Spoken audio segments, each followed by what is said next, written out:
ராமானுஜ ஜெய ராமானுஜ ஜெய ராமானுஜ ஜெய ராமானுஜா.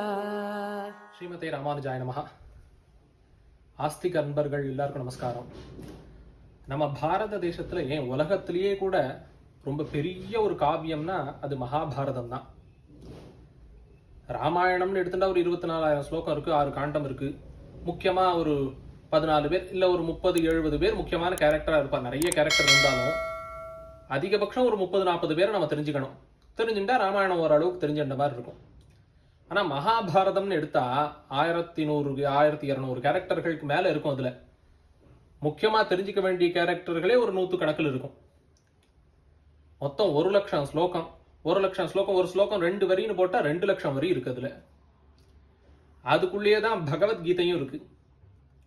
இப்படி மகாபாரதம்ங்கிறது உலகத்திலேயே ஒரு பெரிய காவியம் அப்படின்னு இருக்கு. அதனால அந்த மகாபாரதம்ங்கிறத ஒவ்வொருத்தரும் அவசியம் தெரிஞ்சுக்கணும். என்னதான் பாரத பஞ்சமோ வேத 5வது வேதம்னு சொல்லியிருக்கு, அஸ்வமேத யாகம் பண்ண பலன் வரும், அந்த ஸ்லோகங்கள் சில ஸ்லோகங்கள் எல்லாம் படிச்சா ஒரு வரியை படிச்சாலே பலன் வருது, புண்ணியம் கிடைக்கிறது, பாபங்கள் எல்லாம் தொலைகிறது, மனசுல ஒரு கவலை நீங்கிறது, இதை படிச்சாலே புண்ணியம், கேட்டாலே புண்ணியம், படிக்கிறவர்களை சேவிச்சாலே புண்ணியம், இந்த மாதிரி பல விஷயங்கள் பலஸ்துதின்னு பேரு. இப்படி எல்லாம் பலது சொல்லியிருந்தாலும் நம்ம எல்லாருக்குமே ஒரு கடமை இருக்கு. என்னன்னா நம்ம பாரத தேசத்தில் நடந்த ஒரு விஷயத்தை தெளிவா நாம தெரிஞ்சுக்கணும்.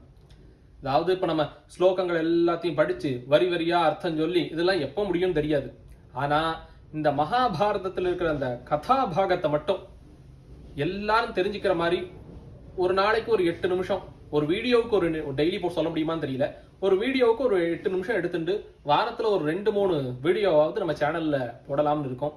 அவசியம் எல்லாரும் தெரிஞ்சுக்கணும். இது தெரிஞ்சுக்கிறதுனால என்னன்னா 3 விஷயங்கள் கிடைக்கிறது. ஒண்ணு உபபிரம்மணம், 5வது வேதம், இப்படிலாம் இதை எதுக்காக சொல்றான்னா இது எல்லாமே இருக்கு. எல்லாமே என்னெல்லாம் இருக்கு, எப்படி வாழக்கூடாதுங்கிறத அதை பார்த்து தெரிஞ்சுக்கலாம், எப்படி வாழணுங்கிறதையும் அதை பார்த்து தெரிஞ்சுக்கலாம்.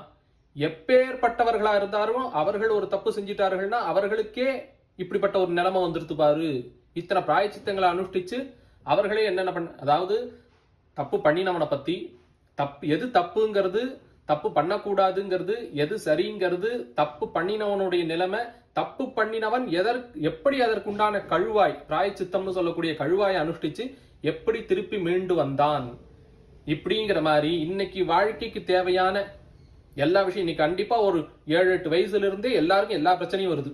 அத்தனை பேர் உளவியல் ரீதியான பிரச்சனையே சொல்றேன். கண்ணு தெரியல, காது கேட்கலங்கிறது இருக்கட்டும் ஒரு பக்கம், 8 வயசு 9 வயசு குழந்தை மனசு சரியில்லைங்கிறது, இத மாதிரி பல விஷயங்கள் இருக்கிற இந்த சூழல்ல அவசியம் இதனுடைய கதாபாகமும் இதுக்குள்ள இருக்கக்கூடிய தர்ம சூக்ஷ்மங்கள் இத நம்ம வாழ்க்கையில எப்படி நாம பார்த்து புரிஞ்சுண்டு இந்த தர்மத்தை நாம தெரிஞ்சுண்டு எப்பேற்பட்ட சூழல் நமக்கு வந்தாலும் அதை கையாண்டு அதை மீளறது எப்படிங்கிறத இதை பார்த்து எல்லாரும் தெரிஞ்சுப்போம். அதனால அவசியம் நீங்க எல்லாரும் இந்த மகாபாரதா சீரீஸை கண்டினியூவா கேட்கணும். ஏன்னா 8 நிமிஷம்னு எடுத்துட்டாக்க இது எப்ப முடியும்னு தெரியாது. ஒரு நாளைக்கு 8 நிமிஷம், அதுல கண்டிப்பா அந்த 8 நிமிஷத்துல ஒரு மாரல் நீங்க தெரிஞ்சுக்கிற மாதிரி இருக்கும். அவசியம் எல்லாரும் கேளுங்க. ஸ்ரீமதே ராமானுஜாய நமஹ.